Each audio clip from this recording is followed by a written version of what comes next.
Chemistry Standard 11.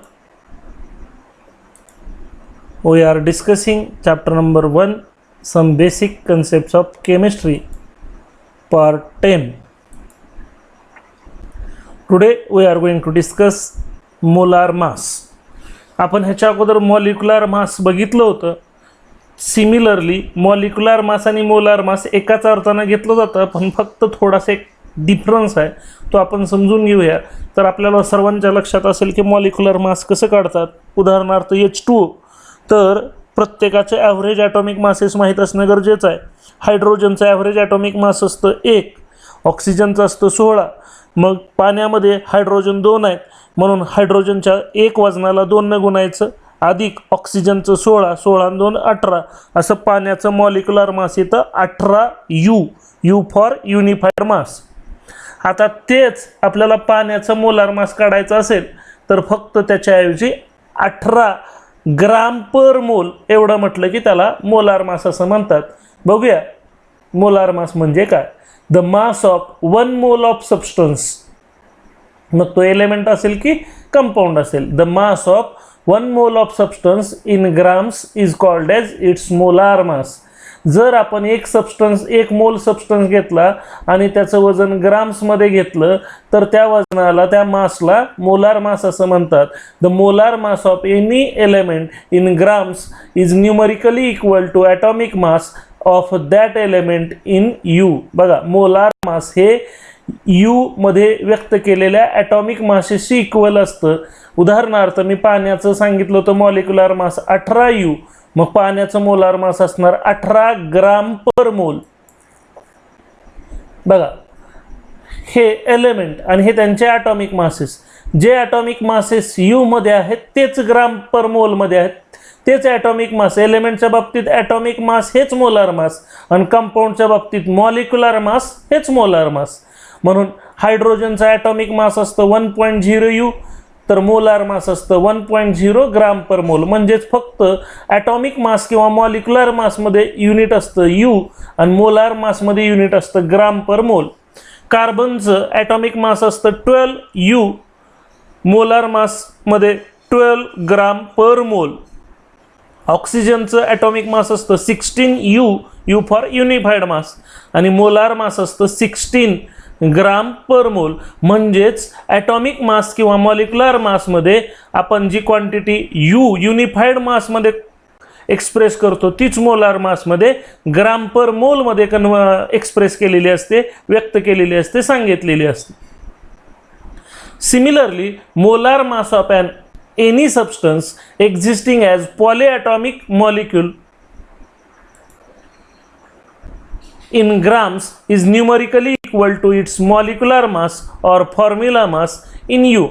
सबस्टन्ससाठी molar mass म्हणजेच काय असेल तर त्याचं मॉलिक्युलर मास किंवा फॉर्म्युला मास यू मधलं, फक्त आपण ते व्यक्त करायचं आहे ग्राम्समध्ये.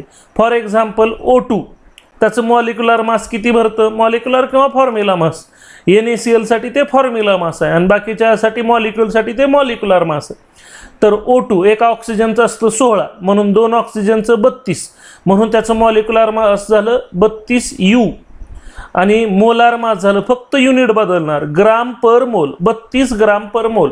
म्हणजे ज्यावेळेस आपण मॉलिक्युलर मास ग्राम्समध्ये व्यक्त करतो त्याला मोलार मास असं म्हणतात. H2O, हायड्रोजनचं 1 गुणुले 2 अधिक ऑक्सिजनचं 16, 16 आणि 2 18, हे त्याचं मॉलिक्युलर मास असतं 18 युनिफाईड मास, आणि तेच आपण ग्राम पर मोलमध्ये व्यक्त केलं की ते असतं मोलार मास. आणि म्हणून पाण्याचं मोलार मास झालं 18 ग्राम पर मोल.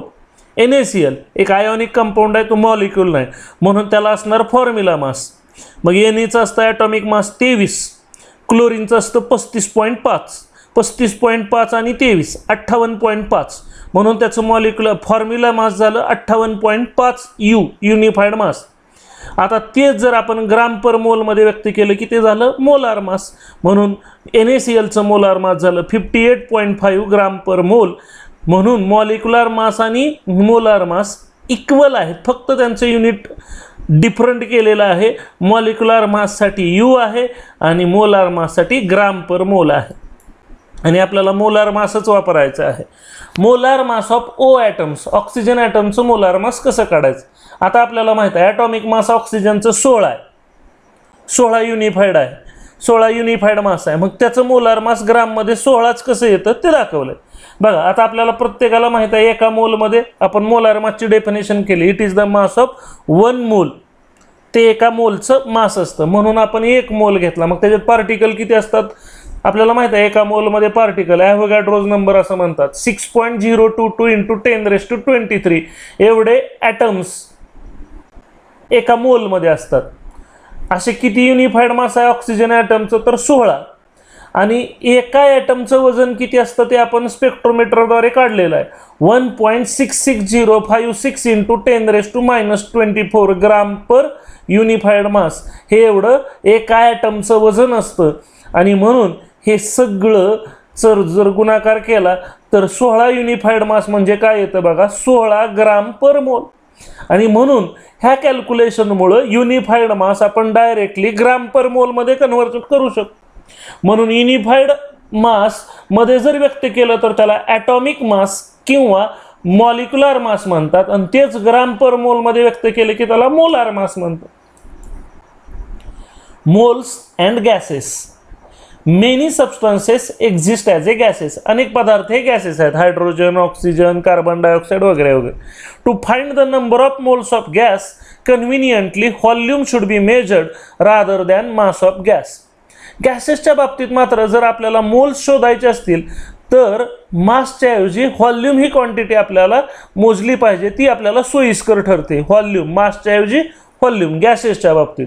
आणि म्हणून नंबर ऑफ मोल्स कसे काढायचे मग व्हॉल्यूमवरनं तर ते आपल्याला सांगितलं जाणार आहे. बघूया. Chemist have deduced from Avogadro's law that 1 mole of any gas occupies a volume of 22.4 dm³ at standard temperature. Avogadro's लॉवरनं सायंटिस्टनी केमिस्टनी शोधून काढलं, काय डिड्यूस केलं, एक रिलेशन की कुठलाही गॅस 1 मोल घ्या, त्याचं व्हॉल्यूम हे फिक्स असतं. किती असतं फिक्स 22.4 dm³ म्हणजे 22.4 लिटर, म्हणजेच मिलीलिटरमध्ये 22,400 मिलीलिटर.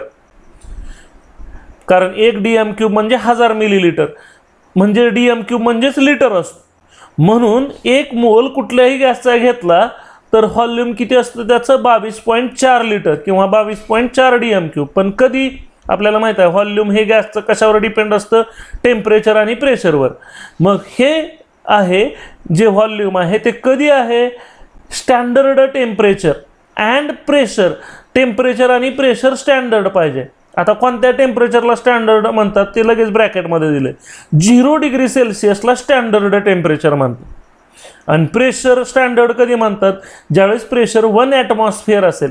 आता आपल्याला प्रेशरचं युनिट माहीत आहे पास्कल किंवा न्यूटन पर मीटर स्क्वेअर, पण केमिस्ट्रीमध्ये जास्तीत जास्त प्रेशरचं युनिट वापरलं जातं ATM. म्हणून ज्यावेळेस प्रेशर 1 ॲटमॉस्फिअर असेल त्यावेळेस त्याला स्टँडर्ड प्रेशर म्हणतात. आणि टेम्परेचर ज्यावेळेस 0 डिग्री सेल्सिअस म्हणजेच 273 केल्विन, आपल्याला माहीत आहे डिग्री सेल्सिअसचं केल्विनमध्ये रूपांतर करायचं असेल तर 0 मध्ये 273 मिसळायचं. म्हणून ज्यावेळेस टेम्परेचर 0 डिग्री सेल्सिअस असेल म्हणजेच 273 केल्विन असेल आणि प्रेशर 1 ॲटमॉस्फिअर असेल, अशाच वेळी एका मोलचं गॅसचं व्हॉल्यूम हे 22.4 लिटर असतं. आणि म्हणून हे ज्या कंडिशन आहेत टेम्परेचरच्या आणि प्रेशरच्या त्याला म्हणतात स्टँडर्ड टेम्परेचर अँड प्रेशर, शॉर्टमध्ये STP. आणि म्हणून आपल्याला नेहमी हा शब्द येणार आहे STP. STPचा अर्थ घ्यायचा आहे स्टँडर्ड टेम्परेचर अँड प्रेशर. आणि मग हे STP म्हटलं की आपल्या डोळ्यासमोर टेम्परेचर किती आलं पाहिजे 0 डिग्री सेल्सिअस आणि प्रेशर म्हटलं की ते आलं पाहिजे 1 ॲटमॉस्फिअर. ह्यालाच NCERT मध्ये NTP असं पण म्हणतात, normal temperature and pressure. STP आणि NTP याच एकाच अर्थानं घ्यायचं आहे. मग STP किंवा NTP आलं तर त्यावेळेसचं टेम्परेचर काय असतं ते लक्षात ठेवायचं 0 डिग्री सेल्सिअस आणि pressure 1 atmosphere. The volume of 22.4 dm³ at STP is known as molar volume of gas. हे जे आपण ठरवलं एस-टी-पी कंडिशनला 1 मोल गॅसचं व्हॉल्यूम 22.4 लिटर असतं, डीएम क्यूब असतं, लिटर म्हणजेच डीएम क्यूब. त्याला मोलार व्हॉल्यूम म्हणतात, कारण एका मोलचं ते व्हॉल्यूम असतं म्हणून त्याला मोलार व्हॉल्यूम असं म्हणतात. मग जर आपल्याला नंबर ऑफ मोल्स काढायचे असतील गॅसचे तर काय करायचं, volume of gas at STP divided bye molar volume of gas. आपल्याला एखाद्या गॅसचं व्हॉल्यूम दिलेलं असेल एस-टी-पी कंडिशनचं, त्याच्यावरनं आपण लगेच त्याचे नंबर ऑफ मोल्स काढू शकतो. त्याला फक्त मोलार व्हॉल्यूमने डिवाइड करायचं. आता मोलार व्हॉल्यूम आपल्याला माहित आहे ते आहे 22.4 लिटर. म्हणून number of moles of gas म्हणजेच एन, नंबर ऑफ मोल्स गॅसचे काढायचे असतील तर त्याला एन म्हणतात. ते कसे काढायचे, volume of gas at STP divided by 22.4 DM cube per mole. Molar volume किती असतं, 22.4. म्हणून नंबर ऑफ मॉलिक्युल्स कसे काढायचे, नंबर ऑफ मोल्स मिळाले की नंबर ऑफ मॉलिक्युल्स लगेच काढता येतात. नंबर ऑफ मोल्सला ॲव्होगॅड्रोज नंबरनं गुणायचं. आता ॲव्होगॅड्रोज नंबर आपल्याला माहित आहे, ॲव्होगॅड्रोज कॉन्स्टंट, की एका मोलमध्ये किती पार्टिकल्स असतात, 6.022 इंटू 10⁻23 एवढे पार्टिकल एका मोलमध्ये असतात. म्हणून जर मॉलिक्युलची संख्या काढायची असेल तर मोल्सला 6.022 इंटू 10⁻23 न गुणायचं. एक उदाहरण म्हणून सांगू, समजा आपल्याला दिलं की 44.8 लिटर हायड्रोजन आहे आणि त्याच्यातले तुम्ही नंबर ऑफ मॉलिक्युल्स काढा. आता हायड्रोजन गॅस आहे, त्याच्यातले मॉलिक्युल्स काढायचे तुम्हाला. तो किती दिला आहे, 44.8. एस-टी-पी कंडिशनला व्हॉल्यूम आहे असं दिलं. मग इथं टाकायचं 44.8, त्याला भागायचं 22.4 म्हणजेच त्याचे नंबर ऑफ मोल झाले 2. म्हणजेच 44.8ला 22.4 भागलं की नंबर ऑफ मोल्स एनची किंमत आली 2. मग नंबर ऑफ मॉलिक्युल्स कसे काढायचे, नंबर ऑफ मोल्सला म्हणजे 2ला फक्त ॲव्होगॅड्रोज नंबरनं गुणायचं. म्हणजे 6.022 इंटू 10⁻23. मग 2नं त्याला गुणल्यावर 12.044 गुणुले 10⁻23 एवढे मॉलिक्युल्स 44.8 लिटर हायड्रोजनमध्ये असतील. अशा पद्धतीनं आपण कॅल्क्युलेशन करू शकतो. व्हॉल्यूमवरनं आपण नंबर ऑफ मोल्स काढू शकतो आणि नंबर ऑफ मोल्सवरनं नंबर ऑफ मॉलिक्युल्स काढू शकतो. व्हॉल्यूमवरनं नंबर ऑफ मोल्स कसे काढायचे, तर दिलेल्या व्हॉल्यूम एस-टी-पी कंडिशनचा पाहिजे, म्हणजे स्टँडर्ड टेम्परेचर आणि प्रेशरचं पाहिजे. मग त्या दिलेल्या व्हॉल्यूमला 22.4 डिव्हाइड करायचं, तुम्हाला नंबर ऑफ मोल्स म्हणजे एनची किंमत मिळते. मग नंबर ऑफ मोल्सची किंमत मिळाली की नंबर ऑफ मॉलिक्युल्स काढता येतात. नंबर ऑफ मोल्सला म्हणजे एनला फक्त ॲव्होगॅड्रोज नंबर म्हणजे 6.022 इंटू 10⁻23 न गुणायचं, आपल्याला नंबर ऑफ मॉलिक्युल्स मिळतात. नोट, IUPAC म्हणजे ही केमिस्ट्रीचे सगळे नियम ठरवणारी आंतरराष्ट्रीय संघटना आहे. International Union of Pure and Applied Chemistry. ही केमिस्ट्रीचे सगळे नियम आंतरराष्ट्रीय स्तरावणारी जी संस्था आहे, त्यांनी मात्र आता सध्या थोडासा बदल केला आहे ह्या 22.4 आकड्यामध्ये. काय केला आहे बदल बघूया. IUPAC has recently changed the standard pressure to 1 bar. बघा, आत्तापर्यंत जुन्या ह्याच्यामध्ये स्टँडर्ड प्रेशर म्हटले की 1 ॲटमॉस्फिअर मानायचे, पण IUPACनं ॲटमॉस्फिअरच्या ऐवजी बार घेतलं. थोडासाच फरक आहे 1 ॲटमॉस्फिअर आणि बारमध्ये.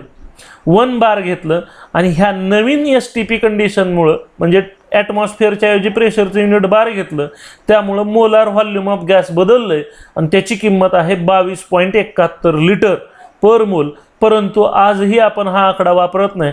आपण आजही कोणता आकडा वापरतो, 22.4 लिटर, आणि इथं 1 बारच्या ऐवजी आपण 1 ॲटमॉस्फिअरच वापरतो. म्हणजेच नवीन रिसेंट जे काही चेंजेस आहेत ते तुम्हाला माहीत असावे म्हणून हे दिलेली माहिती आहे की सध्या 1 ॲटमॉस्फिअरच्या ऐवजी 1 बार प्रेशर वापरतात आणि त्यामुळं मोलार व्हॉल्यूम 22.4च्या ऐवजी 22.71 लिटर आहे.